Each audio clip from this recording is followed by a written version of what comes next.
o que está lá em Mateus, do capítulo 7, do versículo 7. Diz assim. Vamos ler juntos? Vamos lá? Digam comigo. Pedi e dar-se-vos-á. Buscai e achareis. Batei e abre-se-vos-á. Pois todo o que pede, recebe. O que busca, encontra. E a quem bate, abre-se-lhe-á. Ou qual dentre vós é o homem que, se porventura o filho lhe pedir pão, lhe dará pedra? Ou se lhe pedir um peixe, lhe dará uma cobra? Ora, se vós que sois maus, sabeis dar boas dádivas aos vossos filhos, quanto mais vosso Pai, que está nos céus, dará boas coisas aos que lhe pedirem? Tudo quanto, pois, quereis que os homens vos façam, assim fazei vós também a eles, porque esta é a lei e os profetas. Amém? É a lei e os que pregam. Essa é a regra. Amém? Podemos assentar, irmãos? Vamos conversar um pouquinho dentro da palavra de Deus. Vejam bem, eu quero falar um pouquinho com você sobre oração. Oração é alguma coisa que a gente entra nesse desafio por causa da fé da gente. Mas você entra e fala, e no primeiro momento parece que você está falando no tempo, falando para alguém que você não está vendo, e pode ter essa sensação de que você fala para ninguém ou desnecessariamente.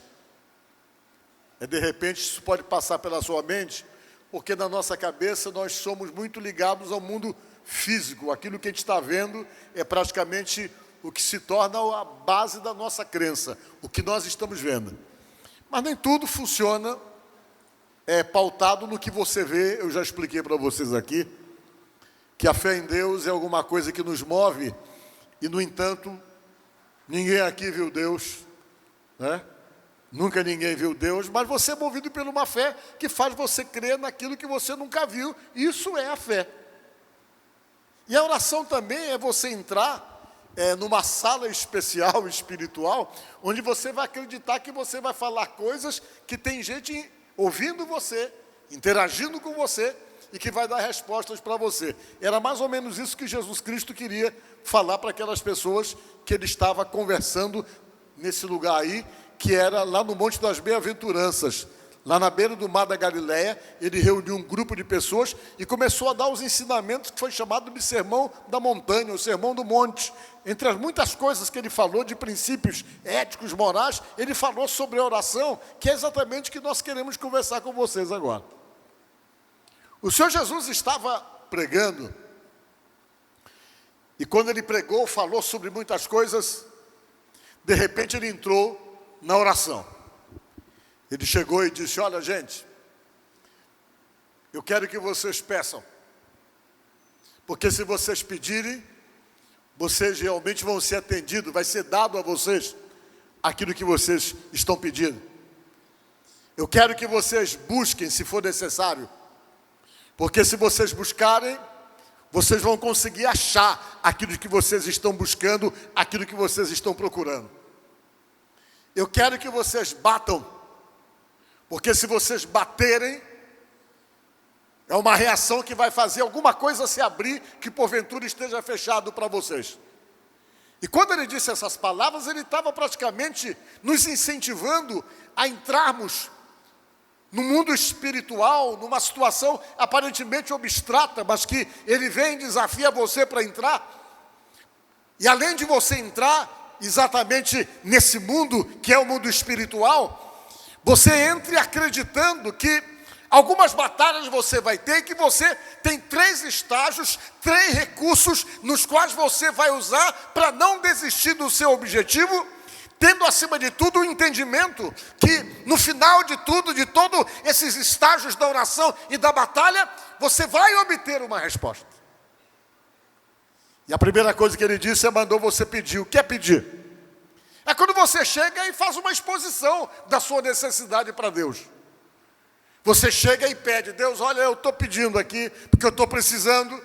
E você usa da fé que você tem, fala com Deus e começa a pedir alguns benefícios em favor da sua vida, ou a resposta de alguma necessidade solucionada da parte de Deus para você. Isso é você pedir.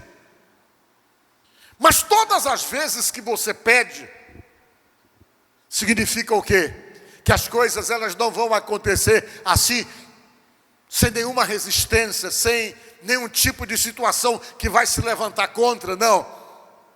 Quando você começa a entrar e acreditar na oração, e começa a entrar dentro desse processo de oração, para obter respostas de Deus para você, inevitavelmente você vai encontrar resistência.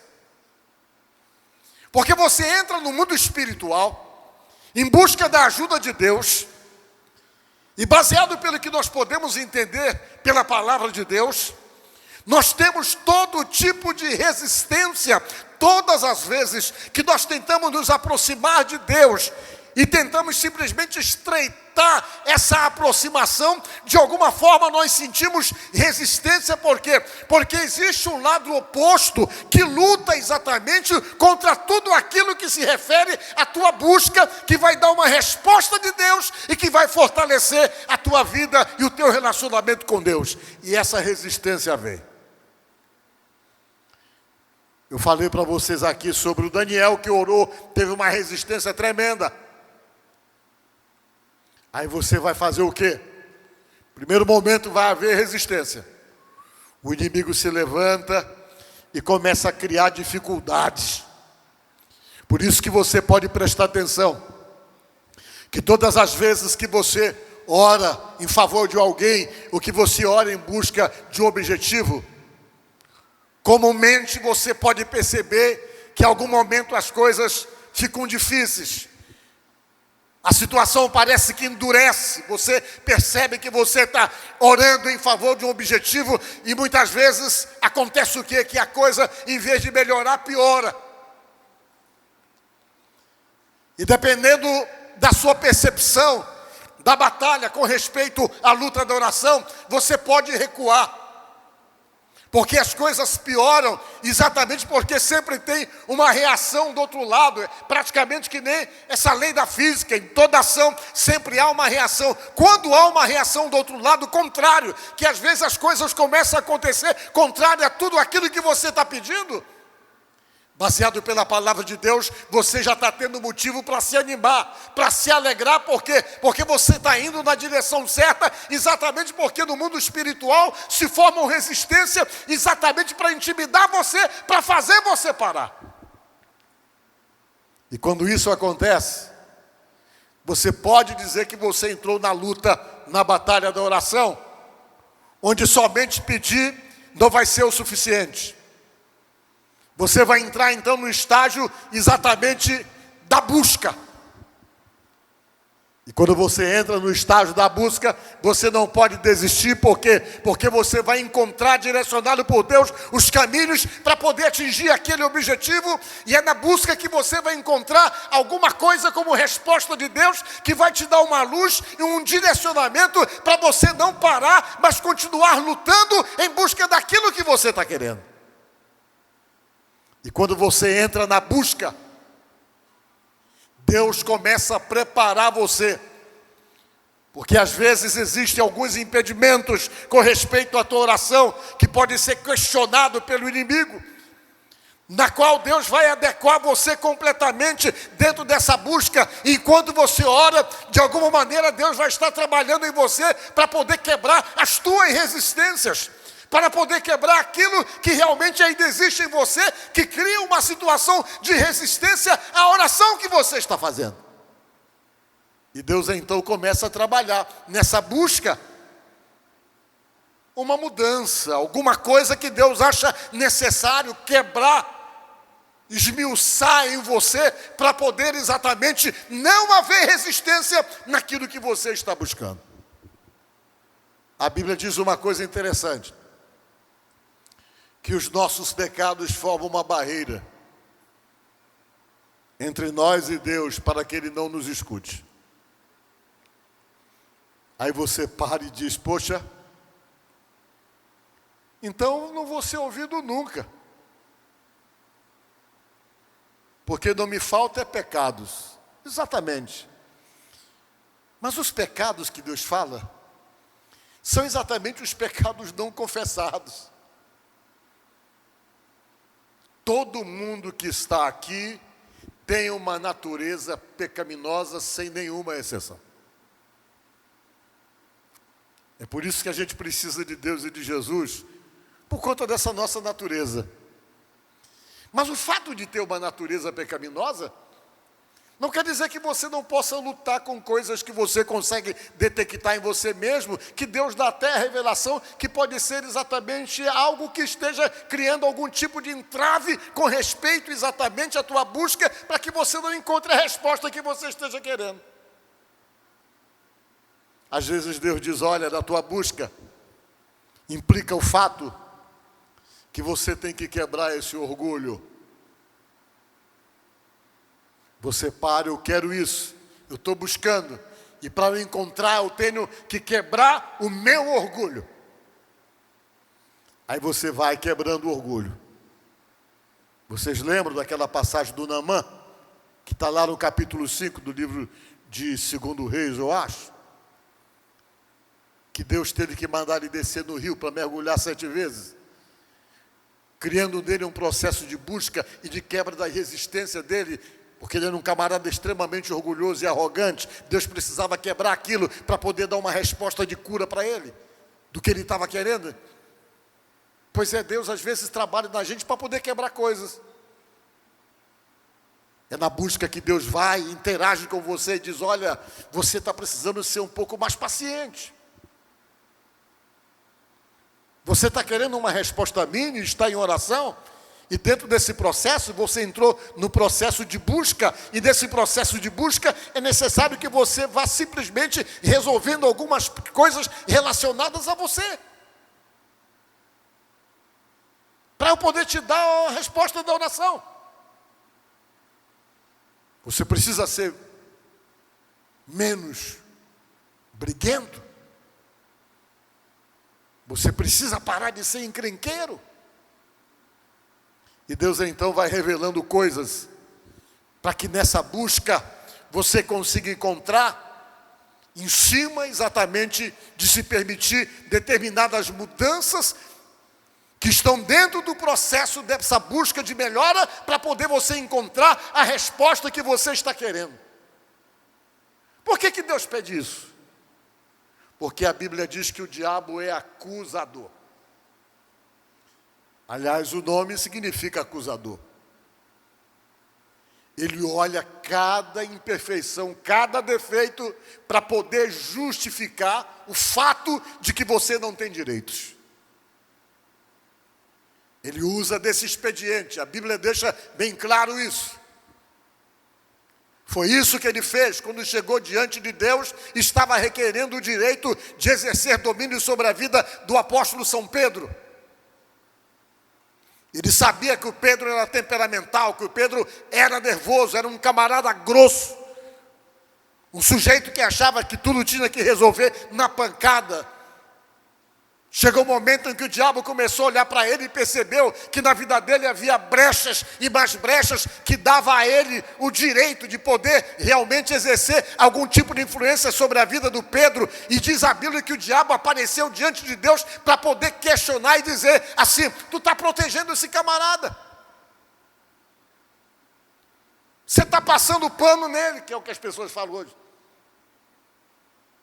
Mas a vida dele está mais propensa a mim, por aquilo que ele é, por aquilo que ele faz, e a Bíblia deixa claro que nem convertido ele era. E ele foi e tentou se sentir com o direito de alguma forma influenciar a vida do Pedro. Jesus chegou com o pai e disse, não deixa. Senhor, eu oro ao Senhor, meu pai, e digo, meu pai, por favor, livra o Pedro dessa. E diz a palavra que o diabo tentou, E Jesus Cristo intercedeu diante do Pai, dizendo 3 vezes, diz a Bíblia: Senhor, não deixa, porque ele sabia que o Pedro não tinha estrutura para suportar por conta de um monte de coisas mal resolvidas da vida dele. E a Bíblia diz que Jesus Cristo falou para o próprio Pedro: Pedro, Satanás pediu para brincar contigo, para cirandar contigo. Mas eu por 3 vezes pedi ao Pai para não deixar. Porque com certeza você não tem estrutura para isso. E o Pedro se livrou por causa da intercessão de Jesus. Então ele vai e começa a procurar coisinhas para tentar justificar o fato de que você não tem direito. Mas em todas as situações, por mais imperfeições que você tenha, essa busca tem que se intensificar. Se pedindo, não resolveu, e você entra no processo da busca, é um processo em que você vai se adequar melhor e corrigir algumas coisas. E se há falhas, se há imperfeições, você vai detectar. E se você conseguir detectar, você tem o recurso da confissão e do perdão para poder anular tudo aquilo que possa gerar impedimento e, consequentemente, encontrar a resposta da forma como você está querendo. E a outra fase que Jesus falou da oração é o bater, que é golpear. É você chegar e travar uma situação de confronto. Uma situação de confronto para se abrir. Porque há situações em que o inimigo também encontra situações e ele pode fechar, cerrar a porta para que você realmente não tenha acesso. Mas você pode ter várias formas de poder bater, de golpear, de fazer com que se abra para que você tenha acesso, exatamente porque Deus, Jesus, está dando esse acesso a você. Nós temos o exemplo da palavra de Deus do que é buscar. E esse exemplo está no caso de Ana. Qual era o problema de Ana? Ela era casada com Eucana. Mas naquela época, se o camarada casasse com uma mulher e a mulher não pudesse ter filhos, ele tinha o direito de procurar uma outra mulher para ter filho com essa mulher. Porque na época se valorizava muito o fato de se ter descendentes. Todo homem tinha que ser respeitado no seu direito de ter descendente. Quando a mulher não podia dar um descendente para ele, havia um entendimento e ele arranjava uma outra mulher que pudesse dar um filho, que pudesse engravidar, e ela engravidava e dava descendência para ele. Só que o Eucana, ele era apaixonadão pela Ana. Mas a Ana não podia ter filhos. E naquela época, uma mulher que não podia dar luz, ela ficava fragilizada pela situação de humilhação social que havia numa cultura, numa sociedade em que a mulher tinha que ser parideira, que tinha realmente que dar filhos. Quando ela não dava filhos, ela deixava de cumprir a sua missão de mulher, de fêmea. E havia tudo isso que era uma questão extremamente cultural. E quando isso não acontecia, o homem poderia até mesmo ter direito de se divorciar dela e simplesmente abandoná-la ou repudiá-la. Ele tinha o direito também de arranjar uma outra mulher que pudesse fazer ele pai. E Ana não podia ter filhos. E como ela não podia ter filhos, o Eucana teve que se envolver com a Penina, que era uma outra mulher, que veio e deu filhos a ele. Isso gerou um problema familiar muito grande. Por quê? Porque a Penina, como deu filho para Eucana, ela passou a humilhar a Ana.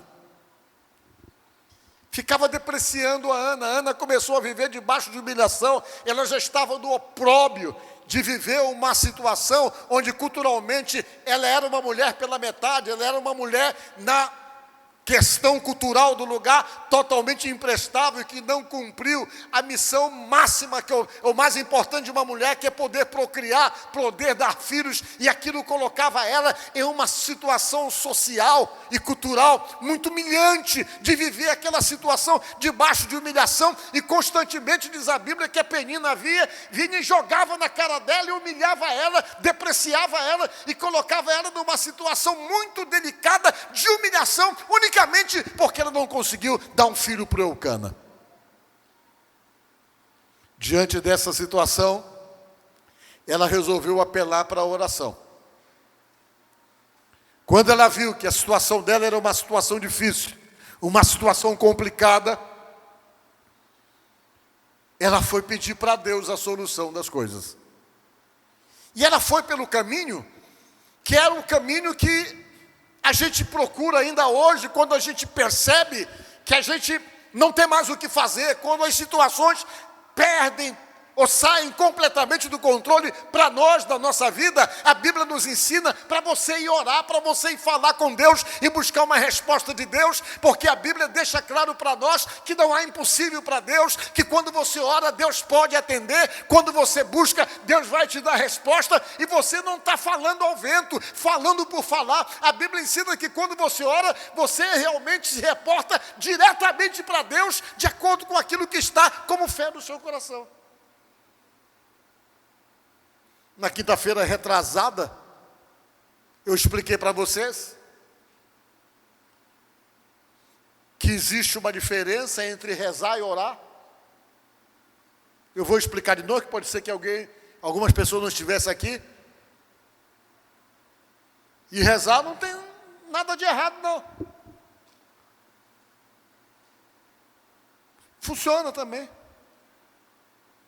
Mas o que é rezar? É quando você vai e fala alguma coisa decorada, que não foi você que criou na sua cabeça as palavras, verbalizou, exatamente copiando o que alguém fez. Quando você faz a oração do Pai Nosso, por exemplo, ela não é a oração do Pai Nosso, ela é uma reza. Por quê? Porque ela é decorada. Quem fez foi Jesus, criando um modelo para nós de oração. E quando você faz isso, você está simplesmente repetindo o que Jesus falou. Aí o quê? Reza na Bíblia, reza no papel, reza no Novo Testamento, o que está registrado ali. Isso é uma reza. Isso era uma das coisas que os judeus faziam antigamente. Ele repetiu palavras, repetiu várias vezes para ser entendido, muito parecido com aquilo que a gente chama de mantra. Que as pessoas repetem palavras várias e várias vezes para ser atendido. Havia isso também naquele tempo, por isso que Jesus disse: nem todo aquele que me diz Senhor, Senhor, Senhor, Senhor, entrará no reino dos céus. Por isso que ele falou que não adiantava a gente fazer foi repetições de palavras, ele falava, e não fazer aquilo que ele nos manda fazer, porque todas essas práticas, elas eram comuns, eram recursos que as pessoas usavam para poder se aproximar do eterno e ter essa ligação com Deus. Então rezar isso é você falar as palavras fundamentado na criação intelectual de alguém que usou palavras que você somente repete. Mas a oração é diferente. É sua criação.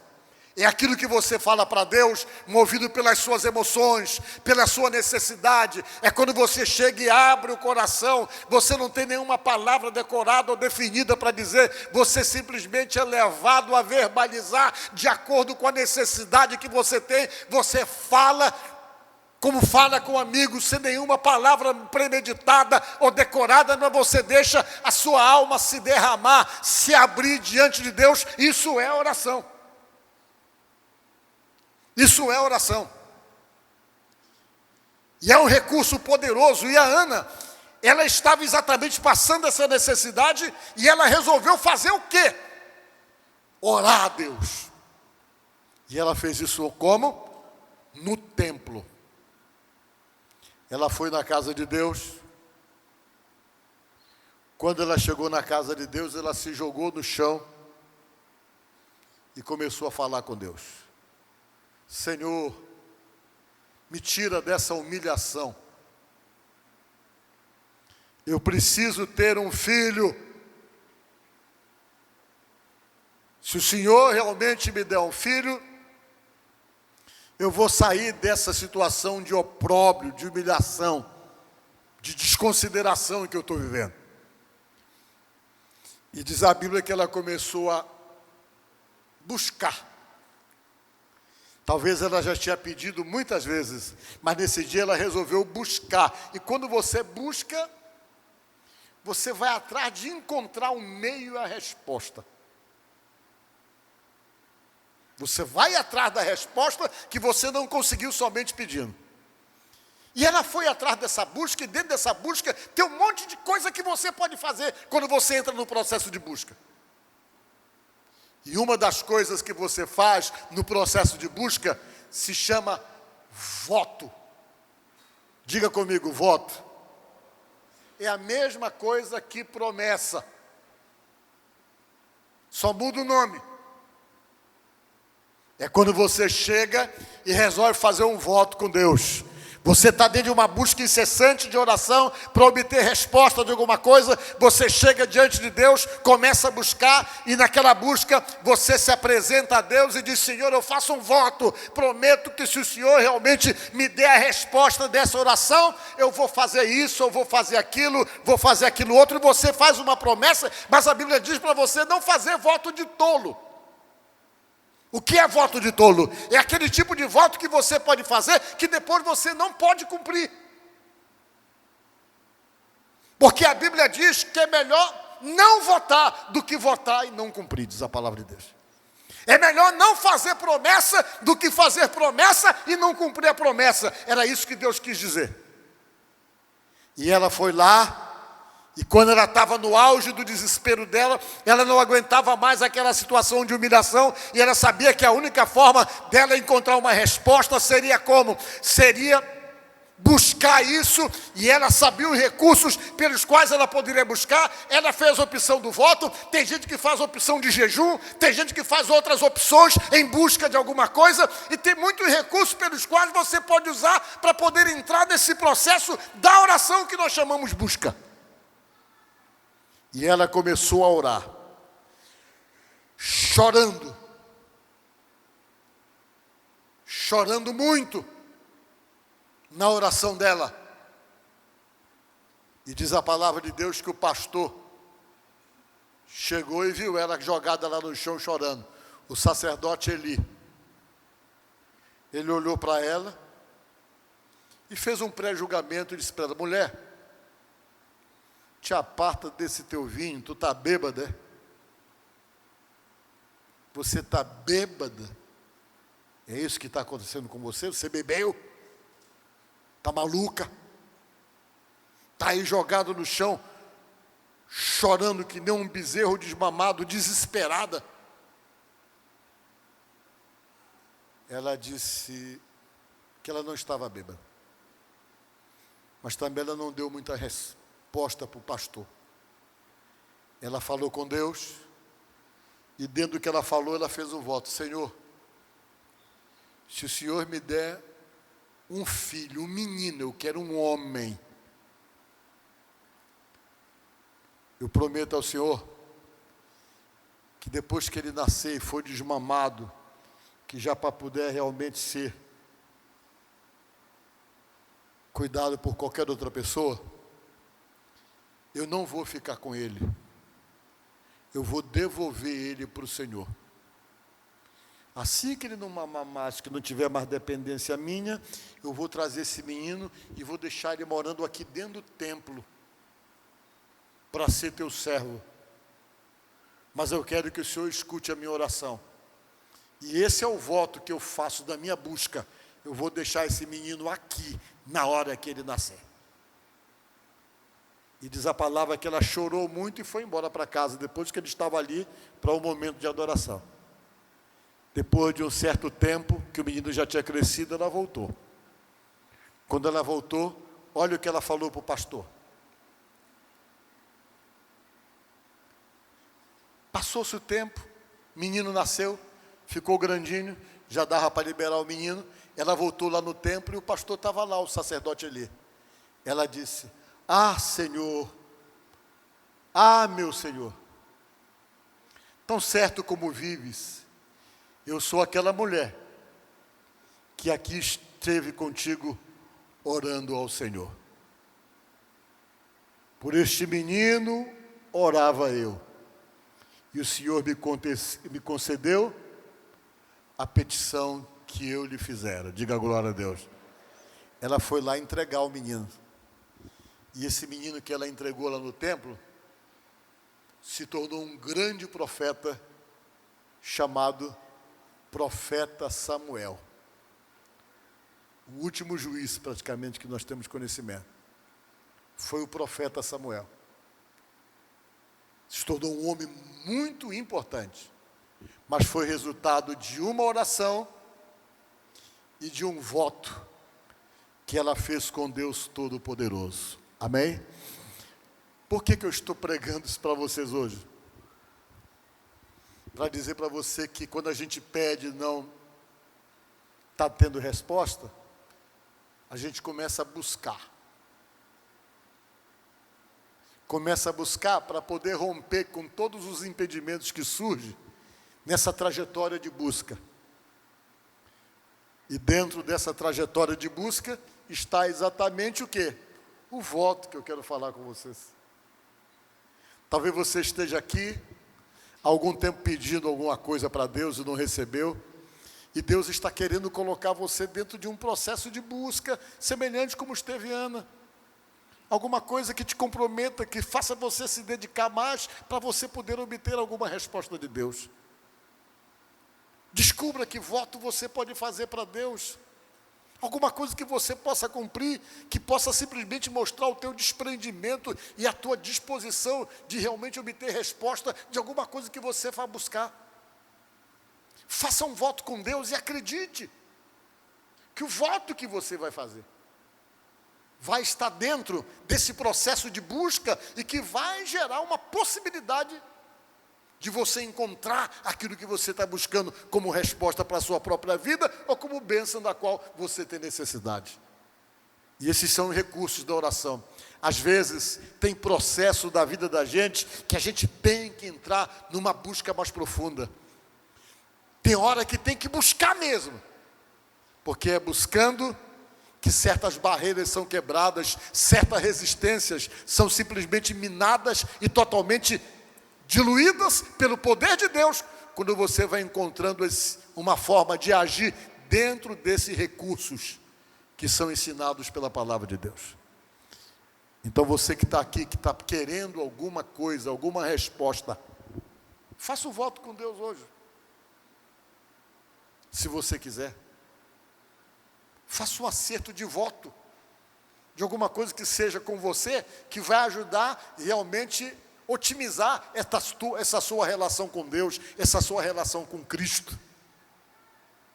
Talvez mais dedicação, talvez mais envolvimento, ou uma série de coisas que Deus vai tocar você, para cobrar de você e pedir de você, para que você possa se posicionar através do voto. E você vai ver que a oração que vai ser feita vai entrar num processo de busca, e se entrar num processo de busca, com certeza Deus tem uma resposta para dar para você. Amém?